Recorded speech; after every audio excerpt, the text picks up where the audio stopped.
ata që kanë investuar në drejtim të turizmit duhet ta dinë mirë, për shembull, që njëri tjetrin nuk duhet ta shohin për shembull si armiq ose si konkurrent, sepse ka shumë nga ata që argjojnë shumë energji, që mendojnë që unë do futem në biznes sepse dua të falimentoj atë person X-in ose Y-in. Unë kam rënë shumë dhe argjoj shumë energji thjesht për të arritur në këtë kapriçon e tyre dhe në fund nuk arrin dot ta realizojnë sepse ai person tjetër ai ka dhe ai mirëmadh punon fort, beson në biznesin e tij dhe i shoh se këto më shqetësojnë. Dhe pse më shqetësojnë? Sepse unë dua sa më shumë bashkëpunime. Disa nga bashkëpunëtorët e mi për shembull që unë çoja për të bërë aktivitete të ndryshme, shikoj që ishin të demoralizuar dhe po triqeshin nga bizneset e tyre. Kur unë i kërkoja që pse po triqeni, ata më shpjegonin që kishin harxuar shumë energji për të bërë një luftë të brendshme midis kompanive të tjera që është një luftë se si do thuash se Don Kishot, sikur historisë të Don Kishotit me mullin. Atëherë ti lëri kompanitë që të vazhdojnë me ato aktivitetet e tyre. Ke mundësi të bësh sa më shumë bashkëpunime me këto kompani, bëj sa më shumë bashkëpunime sepse aty është suksesi në turizëm. Unë thash që është industri gjigante, nuk ja dalin dorë për shembull 1, 2, 3 kompani. Duhet të jetë sekreti i kësaj është bashkëpunimi. Nëse arrihet një bashkëpunim perfekt, atëherë ka sukses. Ne duhet shpjegoj për aktivitetin që ne bëjmë tani në dimër me turistët e huaj që vijnë. Edhe Shqipëria ka vend për të gjithë apo jo, dhe nëse veprohet me mençuri, të gjithë mundet të jetojnë nga turizmi. Po, të lutem më trego tani për paketat që ofrohen për tuaj. Po. Okej, për paketat që ofrojnë tani për të huaj, kemi më shumë që e para është që ne i çojmë në malin e shenjtë të Tomorit, bëjmë hiking dhe është një mal që të karikon me energji pozitive, është perfekt. Ja rekomandoj të gjithë me fjalësi turistëve vendas dhe të huaj. Pastaj ne mbasi bëjmë hiking dhe atje ecim, bëjmë një karvan me mushka dhe vizitojmë disa vende shumë të bukura të Tomorit.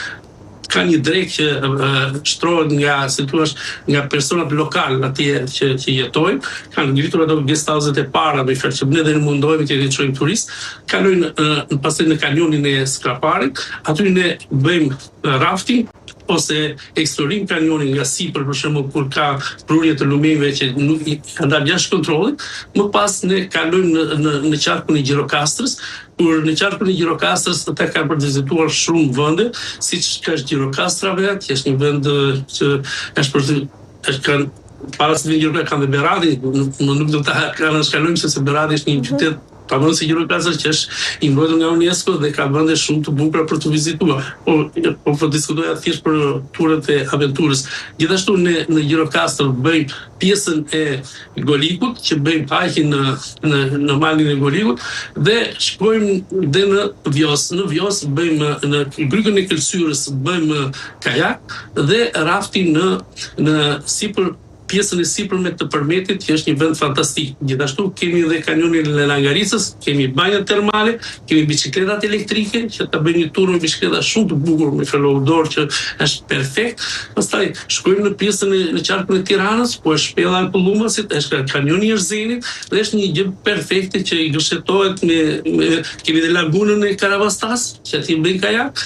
Është çdo ditë kanë nga një aventurë. Programi që ne kemi programuar me ta është çdo ditë ka një aventurë. Dhe gjitha këto që fola janë në brenda një dite do bëjnë këtë aventurë, ditën tjetër do bëjnë tjetrën dhe kështu darkën ata i kalojnë midis restoranteve që janë me ushqimet e traditës të tona me fjalë të çdo qyteti ku shkojnë dhe muzika popullore i shoqëron sa kur ne i shoqërojmë ata për të ikur në Rinas, ata leqe ikin shumë të dëshpëruar sepse mendonin që pushimet duhet të ishin sa më të gjata, por ata gjithmonë na lënë një premtim që do të rikthehen me grupe të reja që ata formojnë me miqtë e tyre, me të afërmit të tyre dhe vinë vizitojnë Shqipërinë. Ne jemi shumë optimistë, sepse turizmi po ecën shumë mirë dhe nuk është më ato vitet e mëparshme që ne filluam dhe merreshim në aktivitet me turizëm kur kishim shumë pak turist dhe mund të themi që ishim pak skeptik që si do të shkonte pjesa e turizmit në Shqipëri, por tani u flas që ne jemi në një moment shumë të mirë për të bërë turizmin. Megjithatë, po, e vetmja? Jo, doja të thoshe që e vetmja problemi i joni është që duhet të kemi dy shtyllat kryesore, që sidomos turizmin e aventurës duhet të kemi standardin dhe sigurinë. Unë doja të flisja pikërisht për këtë, për standardin dhe për sigurinë, sepse besoj se je sfiduar në disa raste apo jo, për sa i përket sigurisë, pasi këto sportet e aventurës sjellin edhe problemet e tyre me vete. Kur kanë qenë rastet më të vështira që ke përjetuar gjatë punës tënde, gjatë karrierës tënde, nëse mund ta quaj kështu, veçanërisht për sa i përket rafting, po edhe hiking, cilat kanë qenë momentet më të vështira dhe nga kanë mbërritur këto probleme sigurie? Jo, ne bëjmë një aktivitet outdoor kur janë vendet pak a shumë larg qendrave të banuar dhe janë vendet e egër, që ti aty e ndjen atë adrenalinën dhe kënaqësinë që ti jep vendi. Dhe rreziku, si thua, është pjesa e lojës që ne mund ta quajmë shumë që ti po shkon atje dhe do të luash me atë aktivitet që do të ndjesh atë adrenalinën dhe do ta sfidosh atë.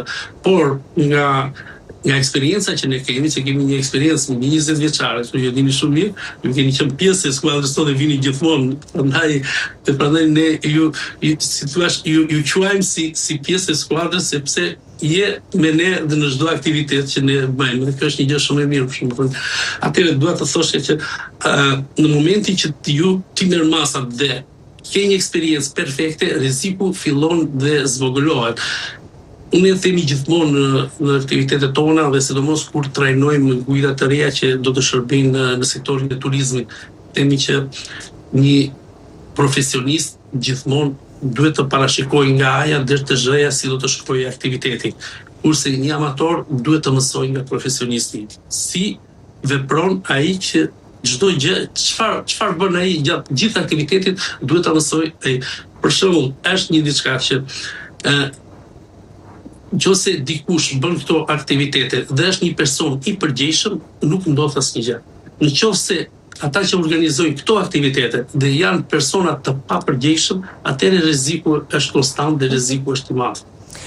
Ka patur një rast që e ka ndjerë veten të sfiduar një problem me turistët gjatë momenteve kur bëni rafting apo hiking, i cili të ka mbetur në kujtesë? Të them të drejtën, nga aktivitetet tona, për shembull, ne po thjesht e kemi patur në kontroll gjithkohë.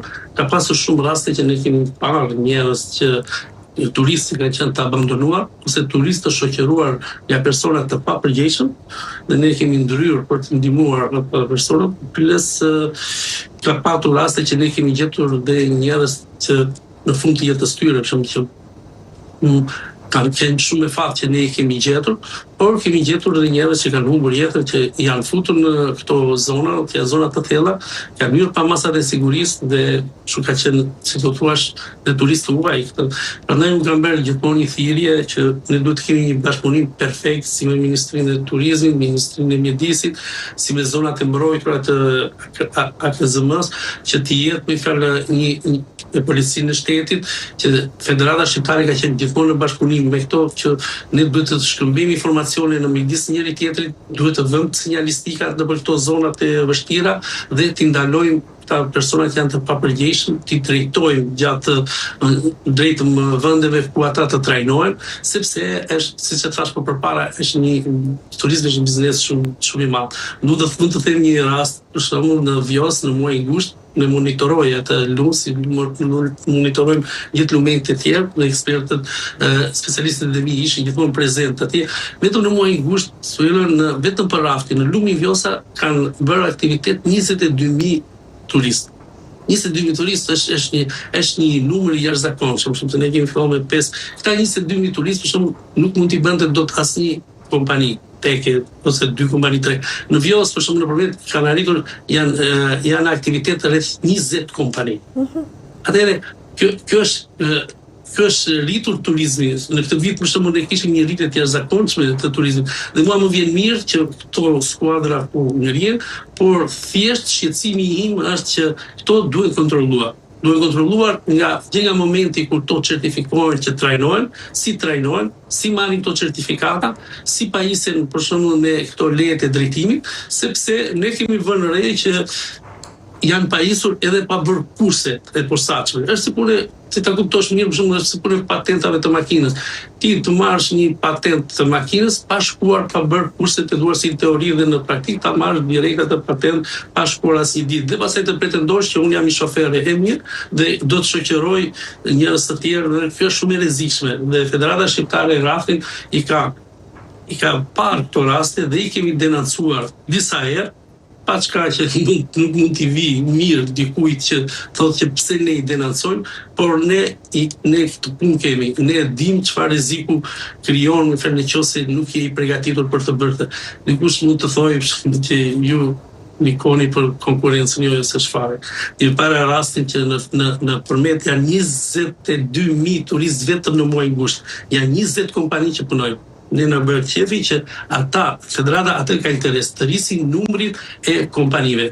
Si që kemi trajnuar në Divër, në Elbasan, Tepelen, Sarand, Berat, Skrapar, Përmet, ne duam të trajnujmë në çdo lumë të Shqipërisë, por me standarde dhe me siguri, sepse kur kemi filluar këto aktivitete, ne nuk kishim eksperiencën e dur, sepse nuk kishim njerëzit që ne t'i shkonim si shembull. Ne sot jemi, dhe dikush dikush mund të ndjekë shëmbullimin. Po, shqiptarët do vinë për vitëri në Skrapar, apo Berat, apo në Përmet për festura vitneri, dhe pyetja ime është, do vinë të hanë darkën me muzikë dhe ushqime të mira, apo do shkojnë të bëjnë edhe sport?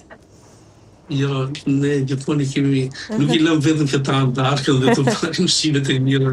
Ne kemi një program të prezantuar tek këto dhe ata do të bëjnë hiking në Tomor, do të bëjnë vizitë në kanionin e Skraparit, gjithashtu dhe në Përmet do të bëjnë vizitë në banja termale, do të shikojnë Vjosën, Këlqyrën, do të shohim në Marshkën dhe kanë aktivitete të ndryshme që ne kemi. Po, ata e kanë marrë programin tonë dhe dinë në këtë të shumë. Jo, është krijuar përshtypja sikur shqiptarët vinë aty në Skrapar vetëm nëse kanë qingjen e pjekur në Vogove dhe jo për sport. Do me thënë, po ndryshon ajo opinion, ka qenë është vërtet, se shumë shqiptarë vinin, kërkonin lokali, kur vinin për të bërë aktivitet, gjëja parë thoshin që ku është lokali, ku është ushqimi, se pastaj pothuajse e linin dhe aktivitetin. Por tani ka ndryshuar, ka shumë shqiptarë që kërkojnë të bëjnë aktivitet. Unë falenderoj shumë, Zamo, të përshëndes dhe uroj që të kaloni mirë fundin e vitit, e shoh me shumë aktivitete edhe punë. Ju besoj do festoni në janar kur të largohen turistët, po dhe besoj se s'ka fest më të bukur për ty se sa Vjosa dhe Osumi të jenë plot me vizitorë. Jem plot. Ne kemi mbi 10 vjet që nuk bëjmë pushime, pushimet tona është puna. Gjithmonë kur ne bëjmë punën me shumë dëshirë, atëherë dhe i quajmë dhe pushimet. Normal, lumë si ai që bashkon punën me pasionin, të falenderoj edhe një herë tjetër dhe këtu ndahemi së bashku. Të dashur miq, ne